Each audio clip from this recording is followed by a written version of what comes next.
My name is Shekinah Olagunju. Today I'm just quickly going to be talking about content marketing as it applies to trends. So join me. I guess we'll start from what is a trend, right? We hear the word tossed around every day. But for me, how I describe a trend is just a series of events or things or items or ideas that gain critical mass and change society. So when I say gain critical mass, it's something that starts from someone and all of a sudden everyone's doing it, it's trendy and it's popular. I wouldn't liken it to a certain virus that we shall not name, but something that can go from one person to really change society of how people think or how people react or how people feel. That's a trend. So when it comes to content marketing, right, you can't just be posting now because as a brand you're thinking of, okay, how do we create content for people to engage with? How do we create content that people can interact with and also care about the brand? While creating all of that, you can't ignore trends because trends are what moves the society. Society and people are very dynamic. When you wake up in the morning, many of us, we open our phone, we're scrolling through Twitter or scrolling through the app of choice, looking at, okay, what's the hottest thing, what's out there, what is the new thing that I should be following. So once it comes to content marketing, you should also be the same. You need to ask the right questions of, okay, what are the trends right now? What do people care about?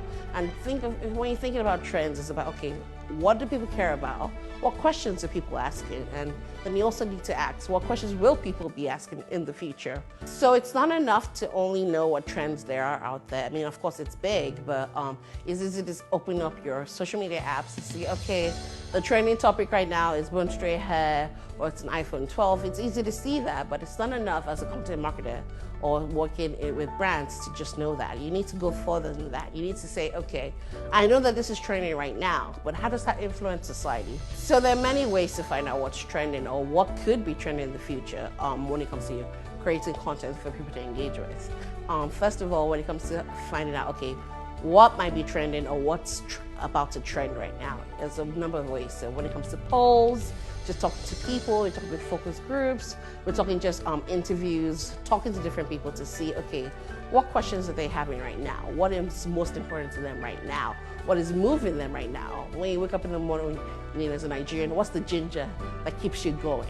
That's the questions you need to ask. So you need to ask the right questions to find out the right trend. Because from that, when you understand what motivates people, when you understand what's pushing people, what's the fuel that's driving people, what's the newest energy drink or what's the newest energy that's motivating people to do what they do, that's explanation for the newest trend. Once you understand that, you can apply that to your content. So understanding the trend that a lot of people, because people are staying home more and more because of the pandemic, a lot of people are consuming more content online, watching different shows from different diverse streaming services. So you know that there's that gap that needs to be filled because people are looking for what's the newest show to be hooked on, what's the newest show that everybody's watching that I have to watch because now I have this gap that needs to be filled. I need this show to watch. So now people are creating different diverse shows to feed that gap, feed that incoming trend of people watching more shows on their computers, on their TVs, on their phones to consume more content due to the current situation. So that's a way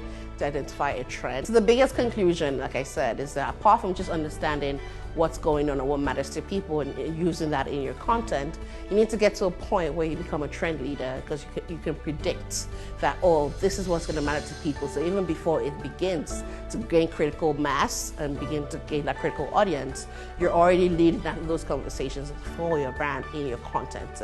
And that's how you set yourself apart for your brand. So that has been really quickly content marketing, understanding trends to influence your content for your brand. Once again, I'm Shekinah Olagunju, and I hope you have a great day. So, bye.